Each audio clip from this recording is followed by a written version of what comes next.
압살롬이 아버지 다윗의 왕좌를 뺏기 위해서 신하들 중에 유력한 자들과 모의하고 그리고 백성들의 마음을 훔쳐서 드디어 압살롬이 왕이 되었다라고 선포하는 일까지 발생하게 됩니다. 많은 사람들이 성이 요새가 되기 때문에 그 요새에서 요새를 지키고 적과 대하면 유리할 것으로 생각하고 대부분 그렇게 행동하지만 이 다윗은 사울 임금에게 10여 년 동안 쫓겨다니면서 성에 갇히게 되면 빠져나갈 수 없고 그 안에서 백성들이 만약에 자기와 함께하는 백성들이 자기를 배반하게 되면 돌이킬 수 없는 결과가 있다는 사실을 경험을 통해서 알게 되지요. 그래서 완전히 천연 요새인 예루살렘 성을 버리고 들로 나가게 됩니다. 이렇게 아무 전쟁도 없이 예루살렘을 탈환한 그리고 예루살렘을 차지한 압살롬 일행들이 이제 다윗을 찾아 죽이기만 하면 이 전쟁은 끝난다라고 생각을 했기 때문에 압살롬이 그들과 함께 어떻게 하면 좋겠느냐고 묻습니다. 16장 맨 마지막 23절에 보면 그때의 아히도벨이 베푸는 계략은 사람이 하나님께 물어서 받은 말씀과 같으니라. 아히도벨의 모든 계략은 다윗에게나 압살롬에게나 그와 같이 여겨졌더라. 이 아히도벨이 다윗의 모사이기도 했는데 다윗에게서 마음을 돌이켜서 압살롬의 반역에 동참한 것이죠. 그런데 이 아히도벨은 얼마나 지혜롭고 사람이 그리고 그가 베푸는 계략들이 뛰어난지 마치 하나님께 받은 말씀과 같아서 그 계략이 늘 그대로 시행되면 승리로 이르렀다라고 하는 것이죠. 우리가 이제 그 삼국지를 읽어보면 유비, 관우, 장비를 도와가지고 이렇게 싸우게 되는 매우 명석한 사람이 나오죠. 그런데 그들에게 이런 이름이 잘 생각이 안 나네.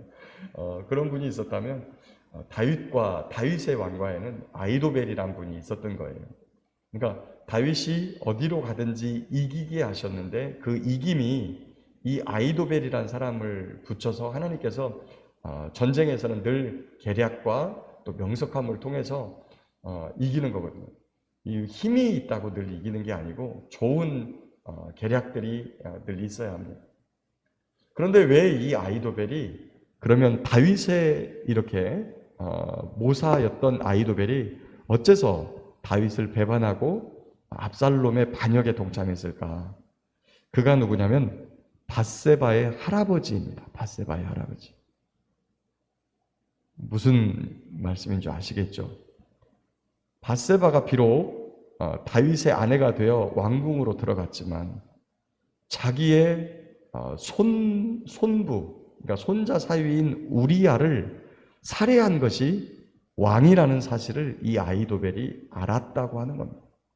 그래서 하나님의 말씀을 어기고 그래서 그 밧세바와 둘 사이에 생긴 아이가 죽고 그리고 그 다윗의 집안에 어마어마한 평지풍파가 일어나고 이렇게 했던 이유가 그 밧세바와의 간음과 우리야 살해라고 하는 이 사실을 알게 되었다라고 하는 겁니다. 그래서 이 압살롬의 편에 서서 다윗은 하나님의 말씀을 어기고 하나님의 말씀을 멸시한 자이기 때문에 내가 그와 함께 할 수 없다. 더욱이 자기의 손부, 손자 사위를 죽일 정도의 이런 왕, 그것도 음모와 계략, 전쟁터에 내몰아서 의도적으로 죽이는 이런 사람과는 내가 함께 할 수 없다라고 마음을 굳히고 압살롬의 반역으로 돌아선 것으로 그렇게 보입니다.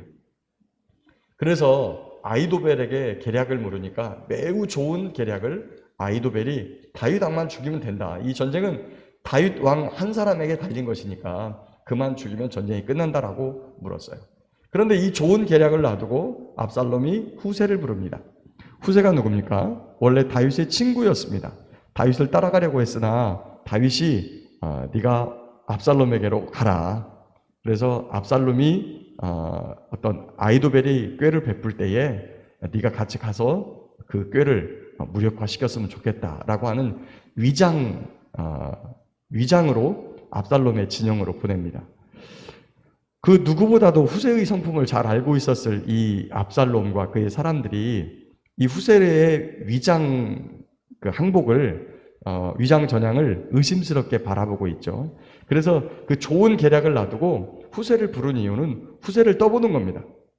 과연 네가 진짜인지 가짜인지 보자 하고서 후세에게 물었더니 후세가 베푸는 계략도 굉장히 이렇게 좋은 계략이었어요. 그런데 그 계략이 더 좋다고 느꼈다는 거예요. 아이도벨의 계략이 이 사람들을 데리고 쫓게 되면 다 사람들이 흩어질 때 다윗 왕만 잡으면 전쟁은 끝나는데 이렇게 이 후세의 계략이 사람들이 좋다고 느꼈다는 겁니다. 사실은 후세는 다윗 왕을 지금 살려내고자 하는 계략이었거든요. 근데 이것을 구분하지 못하고 의심스러운 눈으로 후세를 바라봤지만 후세 역시 다윗을 죽이자라고 하는 이런 말들을 막 하니까 그들의 의심이 그렇게 사라진 거죠. 예전에 어떤 이렇게 영화인가요? 어디에서 보니까 사기꾼이 사람들에게 사기를 칠 때 어떻게 그렇게 사기를 치냐고 말하니까 누구든지 다 의심을 하고 바라본다는 거예요. 근데 놀랍게도 그 의심의 포인트를 싹 해소를 해주면 전적으로 믿어버린다는 겁니다. 그래서 사람들이 그렇게 사기를 당한다는 거예요. 이 상황도 마찬가지죠. 다윗을 죽이지 말자 아니면 조금 천천히 가자 이런 대답이 나올 줄 알았는데 오히려 완전히 그들을 다 전멸시키자, 다윗을 잡아 죽이자 막 이런 얘기를 하니까 사람들이 후세의 말을 믿어버리게 된 것이죠. 그런데 이 과정에서 오늘 성경이 전지적 시점에서 우리에게 던져주는 한 말씀이 있습니다. 그것은 14절 말씀입니다. 압살롬과 온 이스라엘 사람들이 이르되 아렉 사람 후세의 계략은 아이도벨의 계략보다 낫다 하니 이는 여호와께서 압살롬에게 화를 내리리 하사 아이도벨의 좋은 계략을 물리치라고 명령하였음이더라. 이것은 전지적 시점이죠. 사람들이 알 수 없는 상황, 우리가 전혀 눈치채지 못하는 상황을 우리에게 말씀해주는 이 모든 상황이 전지전능하신 하나님의 손에 달려있다라고 하는 사실을 우리에게 던져주는 겁니다. 세상사는 정치적 모략과 여러 가지 계략으로 이루어지는 것 같아요. 어떤 한 인물에 의해서 좌지우지 되는 것 같습니다. 그러나 그 모든 것들이 하나님의 손에 달려있음을, 하나님의 주권에 달려있음을 우리에게 가르쳐 줍니다.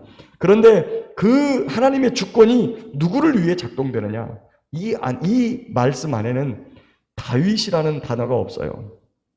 다윗이라는 단어가 없는데 놀랍게도 하나님은 다윗을 보호하기 위해서 다윗을 대적하는, 다윗을 죽이려고 하는 압살롬에게 화를 내리려고 명령하셨다라고 하는 것입니다. 사랑하는 성도 여러분, 오늘도 우리는 이 세상을 살아갑니다. 우리가 힘 있는 권력을 가진 사람이 아니에요. 물론 힘 있는 사람이 예수 믿는 사람 중에도 있지만 우리 중 대부분이 힘이 없고 나약하고 배우지 못했고 병들었고 노쇠하고 이런 여러 가지 모습들이 있습니다. 가진 것 없고 배우지 못했고 이런 모습 속에 살아가지만 하나님께서는 하나님을 사랑하는, 하나님을 믿는 하나님의 백성, 하나님의 자녀를 보호하기 위해서 우리를 해하려고 하는 악한 자들에게 화를 내리기 위해서 하나님께서 명령하고 계시다는 사실입니다. 하나님께서는 하나님의 백성을 하나님의 눈동자로 여기시고 하나님의 백성을 건드는 자를 주의 눈동자를 범하는 자로, 하나님의 눈동자를 찌르는 자로 여겨서 그를 멸하시려고 하나님께서 작정하시고 명령하신다는 사실입니다. 그 하나님이, 그 전능하신 분이, 그렇게 우리를 사랑하신 분이 우리의 하나님, 우리의 아버지이십니다. 그분을 오늘도 주님으로 모시고 그분이 우리에게 명령하시고 그분이 말씀하시고 그분이 우리에게 부탁하신 것들을 충성스럽게 기쁨으로 감사함으로 행하면서 주님을 따르고 주님을 순종하는 저와 여러분 모두가 될 수 있기를 예수님의 이름으로 축복합니다.